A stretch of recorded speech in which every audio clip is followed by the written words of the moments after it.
sitting in front of me that on their honeymoon, because it was the first time I'd ever heard the stewardess come up and ask the gentleman to please. Never mind. I'm going to do it this early.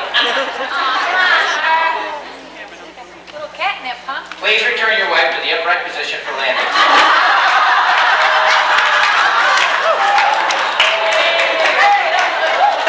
Is that okay for morning? Actually, this is afternoon. I'm sorry. I just got up. I've been catnapping all day.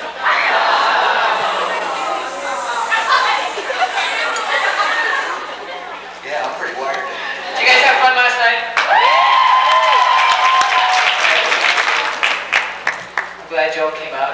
It's great to see a lot of the familiar faces, and it's been great meeting a lot of new faces.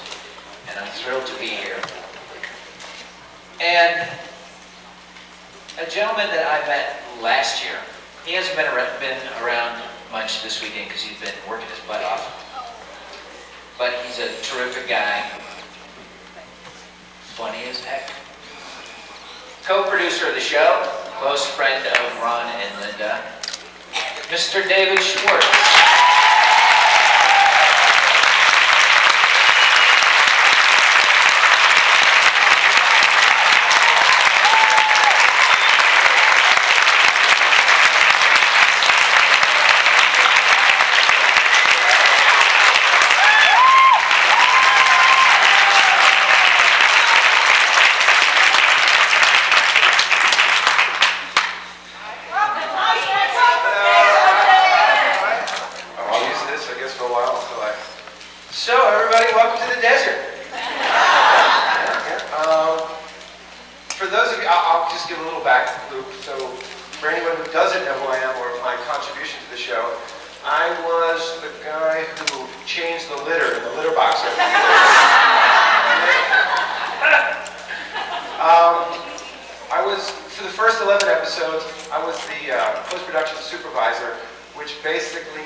Shared a wonderful weekend with you all last year in Austin, Texas.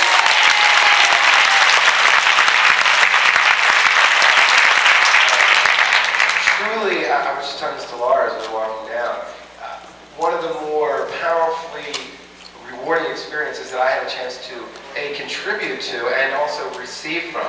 And I acknowledge everyone in the room and those that weren't able to make it this year to join us for the commitment that stood last year for that weekend as to fun, enjoyment, and I guess the furthest part of the goal, which was, I know that close to $17,000 or $18,000 was raised by you all to support the Pediatric AIDS Foundation in Austin, and I think that is deserving of a round of applause for everyone that was there.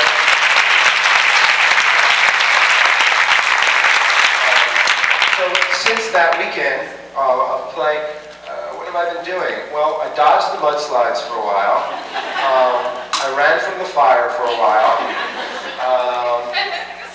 Ran from the fire for another while on shake, rattle, and roll. The quake was on a Monday. I think it was like the 17th of January at 6:7 in the morning.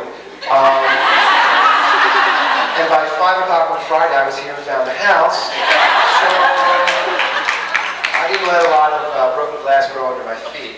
I didn't suffer as greatly as many of the others, unfortunately, but I ended up with a severe case of shattered nerves, and I'm not wimp enough to admit it. That I don't really miss living in Los Angeles. So I moved out here, and I've been very blessed with the opportunity to have met some wonderful people out here. There are about a dozen or so. The rest are just upstairs looking at us on these little cameras. It seems like everywhere you go here, there's guys in suits wondering if you're counting. Like I'm in the drugstore, and I'm thinking, do I need cotton swabs? Over there, he's counting the cotton swabs. There's 180 to a box. He wants another hit. I don't know how I ended up here in Las Vegas. Part of it is my mother's here, so I'm a nice Jewish boy. I kind of live near my mother. But yeah, absolutely. The beach will be arriving shortly.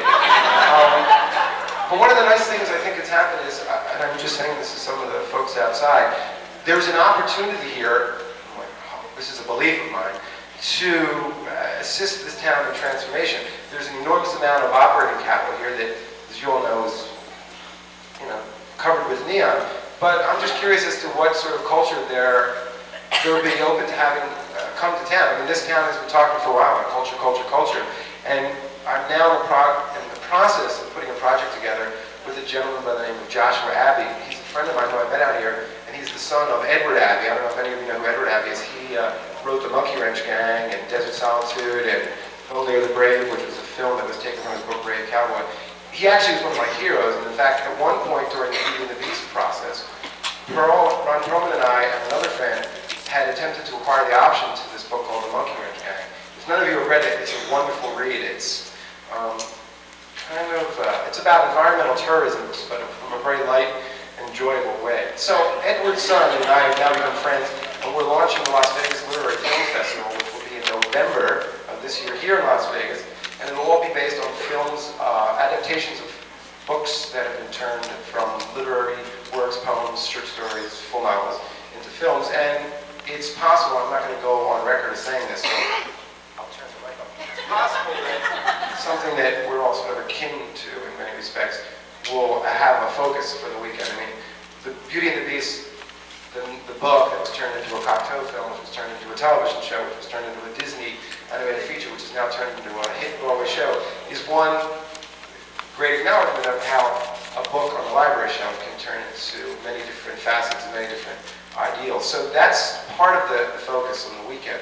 I'm actually going to Los Angeles next week to entice several other celebrities who've been involved in that process, bringing books to screen. So that's what I'm doing right now. I'm also working in town at the MGM and just doing some organizational work at the arena there. And that's about as exciting as the rest of the answer to this question. Yes? Did you be involved in the costume? Did you tell us that? No, I'm not. Well, the question kept going around and around. Where's the deal with the costume? What's the deal with the costume? I hold in my hand the photographs from the presentation. What I'll do at some point, we'll either put them up somewhere so everyone can walk through it and see them. They're just, unfortunately, they're just moments caught on the film. But the story went like this. For some reason, Ron and I lived 3 miles from each other and didn't see each other from July till maybe once or twice. We had breakfast, and I just didn't feel that it was like the right place, time to like take the costume into Jerry's Deli in Beverly Hills. It's like, okay, I'll have some coleslaw, and could you hold this while I take a picture of it? So, literally the night that I left town, my friends all had a dinner for. A bunch of our friends had a dinner, and it was Valentine's weekend, so what more appropriate time to have presented Ron with the costume. He did not know what it was. He knew that I had a gift from you all, but he was unaware as to what the gift was and the sort of emotional and significance that got that gift all the way to a restaurant in Santa Monica. So I have a couple photographs, and you'll be able to see Ron's surprised look. In many regards, I couldn't even begin to tell you